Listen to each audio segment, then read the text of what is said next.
Hey guys, how you going? Keeghan Painter here. Look, this is just a bit of an update video. I know a few people have been wondering what's up, where I've been, and I'm also going to go through what actually helped me secure a top 10 finish in both of these Queensland ABT rounds. So first off the bat, I've got a lot of people asking me where have I gone, what's happened with these Friday Lounge videos, and I know guys, I know I haven't been doing them, I'm so sorry. Since I got back from the Glenbourne and St Clair rounds, the New South Wales doubleheader, I have been so backlogged with work, it has been insane. So I've really just been trying to cipher through that and just get through. And then of course I had the Queensland doubleheader round that I just got back from late last week. So I'm trying to just get back on top of my work schedule and my YouTube stuff. But for all of you guys asking when is the Friday Lounge coming back, this Friday I will be back. So many apologies for that. Everyone is sort of doesn't even know if I'm still alive. I promise you I'm still alive. I am here, and I will definitely be seeing you guys on Friday, so make sure you tune in for that. Now that's out of the way, let's get on to the Queensland rounds, the double header at Lake Boondooma and Lake Cania. So I'm not going to go fully into detail because I'll leave that for the hindsight videos. There will not be a video dropping for Lake Cania. My GoPro sort of rooted up and did some weird stuff, and I just wanted to focus on fishing rather than rooting around with the camera. So sorry about that guys, but there will be a Boondooma video up. However, I still need to do the St Clair video, so as I said, I'm behind. I had to apologise, I'm just flooded with work going on at the moment, but this is just a bit of an update video. So like I was saying, there is 3 key lures that really helped me secure a top 10 finish at Lake Boondooma and at Lake Cania and the ABT doubleheader I just got home from. So number 1 was actually a Keitech. So Keitech is pretty much all I throw guys. It's just the bomb in terms of plastics. The movement that you get from these guys is just incredible. At Lake Cania that I got a 3rd place in, this guy in the pearl white, French pearl, sorry, in the French pearl in the Keitech Easy Shiner 3-inch, if that wants to focus on there for you. So I was actually throwing that guys because Cania has a lot of big bonies. A lot of the Queensland dams do have bony brim in them, which is actually a main food source for the bass. But Cania especially has some monsters in there. So I was just going like a full 3-inch.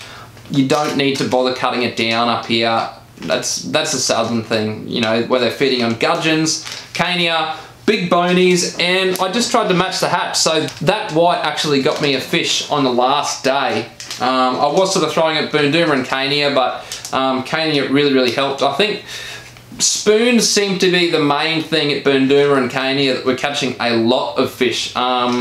Maybe not some of the monsters that were caught. They were caught on deep crankbaits. However, the vast majority of fish were pulled up on spoons. So I think by the time you're getting to the last day, these fish have seen a lot of the same lure being punched into their face.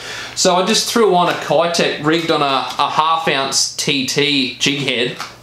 That is not a 1/2 ounce, by the way. That is like a 1/6 or something. But just to show you, that is the jig headers that I use from TT. They're great. The hook, the bait keeper on there is super tight. Your plastic is not going to fall down. You don't need to do all this super glue stuff. You can if you want, but you don't need to, guys. So I was throwing the Keitech 3-inch Easy Shiner in French pearl on a 1/2 ounce jig header. So these fish were really close to the bottom at Cania. So all I was doing was just casting out and just slow rolling it. I could see some bait schools coming through with the bass actually swimming up and smacking into it, which is why I quickly changed to that. I wasn't getting a touch on the spoon, so I threw that out and it nailed me a fish. And Flinny also got nailed on the plastic too. So that was the number 1 bait. At Cania more than Boondooma. Boondooma I really just throw a spoon, but we'll get to that. So bait number 1, Keitech rigged on a TT jig head. Number 2 was the Eco Gear ZX40. So this was actually the exact lure and the exact colour that I was catching some absolute monsters out of the weed in. So it's sort of like, I can't remember what the colour is. I'm sure I've got the code on the packet, but it's a bit of a pink deal with an orange underbelly. So the orange underbelly I think is quite important. It looks sort of like that shrimp roe sort of thing, with all the eggs that the shrimps get, and the fish just seem to really turn on with that. But this colour, I've never really thrown that pink before. The only reason I got it is because this is one of the new colours that Eco Gear have brought out in their ZX40 range that is actually just chockers full of UV. So if you actually get this in the sunlight or under a UV light, there's a lot of that pearlescent sort of bluey tinge that comes off this pink that you can't see just with your normal eye, just under a normal fluorescent light. You need a dark UV light, or you put it in the sun and you can really see what colour this actually shows up to the fish. So all I was doing, I was actually fishing it like I do maroon. So I was just casting it into the weed and slow rolling it out, and sometimes you get caught up in the weed and it's real good. You can just really load up and try and just flick it out. And when it gets caught, it sort of slingshots back, and the fish really see that and react to it. They've got to think really, really quickly if they want it or they don't. Luckily for me, on the first day at Kenya, it worked, and I caught about 3 or 4 really, really good fish, which helped me bring up the bag to bag out nicely with Bretto on the first day. So the ZX40 guys, really, really key lure. They're a cracker lure. I know a lot of the guys, they use the Yamba prawns. They're essentially the same. I know the Yamba ones are about 1 gram or 2 heavier than the ZXs. I think this is about a 5, nearly 6 gram lure.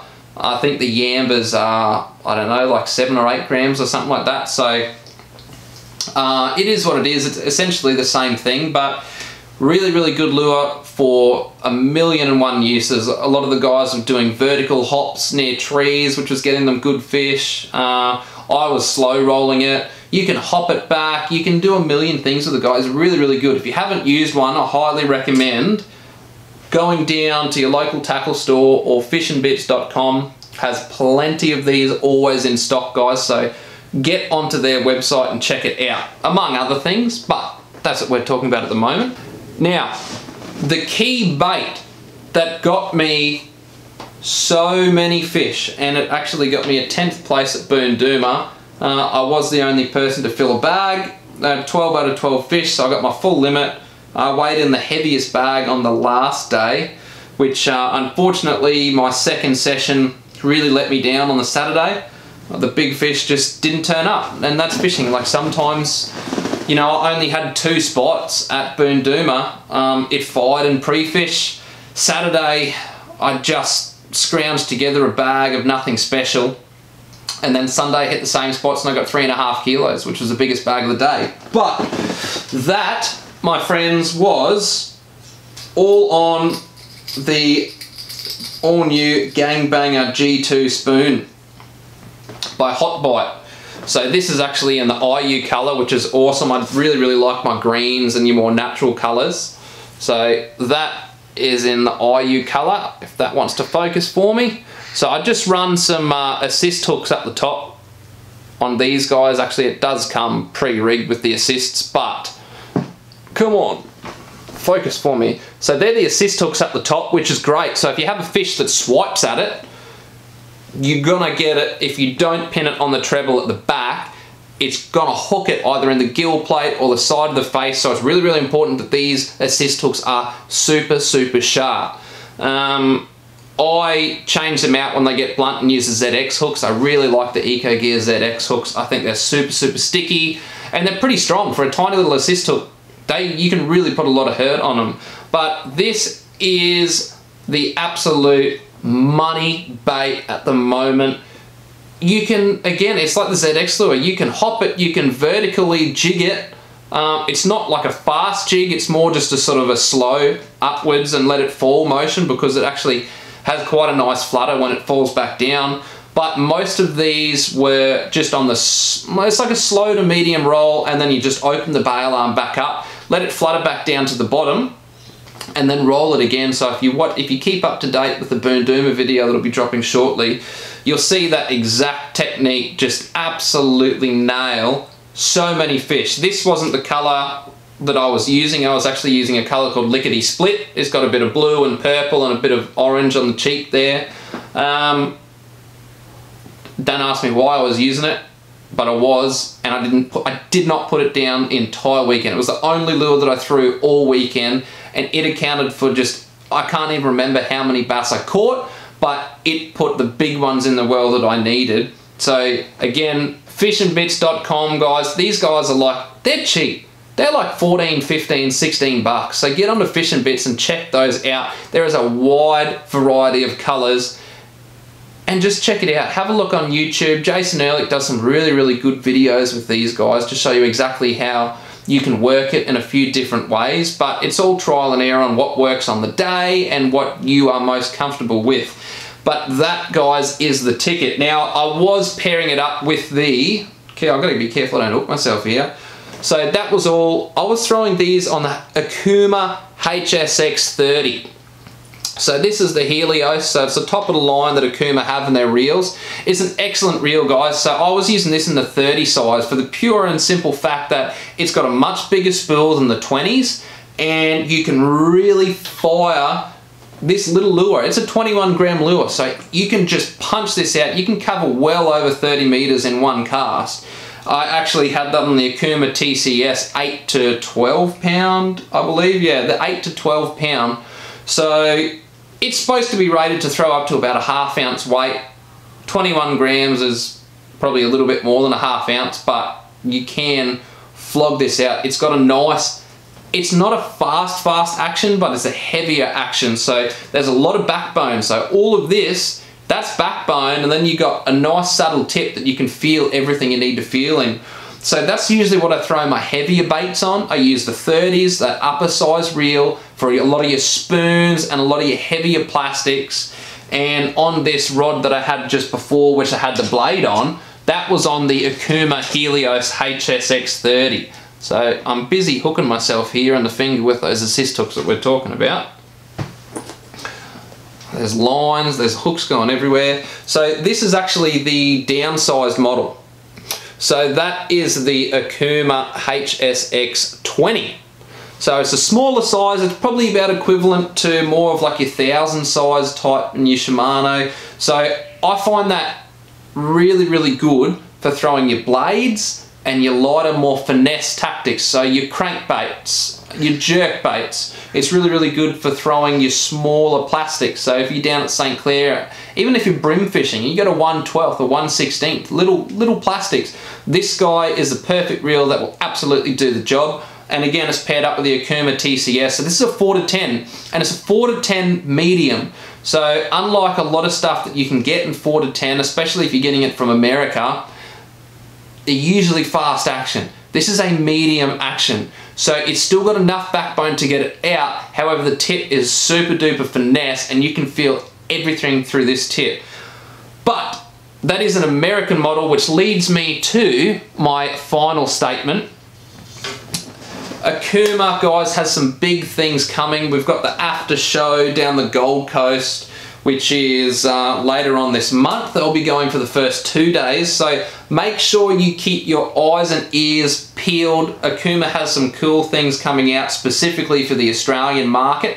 I can't say too much, but make sure you keep your eyes out, because then we don't have to be talking about American stuff. We can talk about our own Australian stuff. But until then, if you are going down to the show, if you're with a tackle company or you're with a tackle shop that's going to be down at AFTA, come and see me. I'll be over at the TT booth.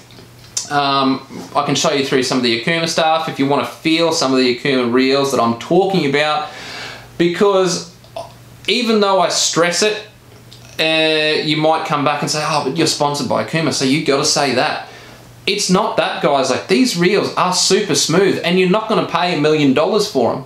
So Akuma is all about having great quality for a great price, and these Akuma Helios reels absolutely do that. They hit it out of the park. They've got plenty of firepower behind it, so you can get those big fish out from where you need them to be. There is a lot more than the Helios in the line. That's just what I use. It's great. They're nice light reels that are suited specifically for what I do, and paired up on the TCS rods, again from Akuma.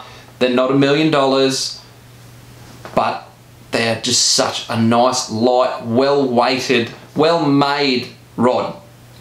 Anyway, guys, that just about wraps it up for me. So again, number one, make sure you keep your eyes and ears open for what Okuma has coming in the next couple of weeks. Number two, I will see you on Friday because I am back, which is super exciting. New beer, new vape, new stuff to talk. We have so much stuff to talk about. I haven't seen you guys in so long, and I miss you. I miss all of you. All of you guys in here, I miss you. Hopefully you miss me. Otherwise, I guess you wouldn't be watching my videos and ask me what is up.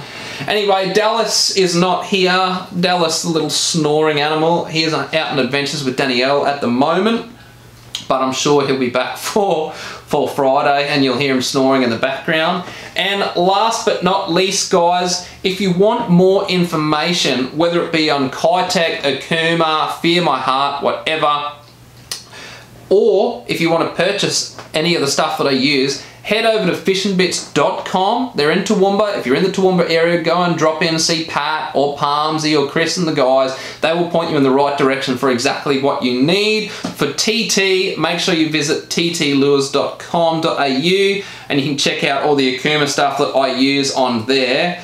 As with Kitech, same deal. KitechOz.com, you'll be able to see the wide range of colours of easy shiners and fat swing impacts and noisy flappers, crazy flappers, everything they have to offer.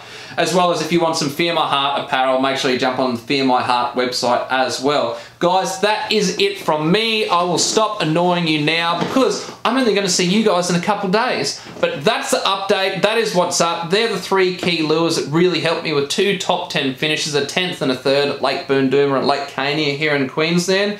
Make sure you like, make sure you subscribe, get over to my Instagram and Facebook, and I will see you on Friday. I'm out.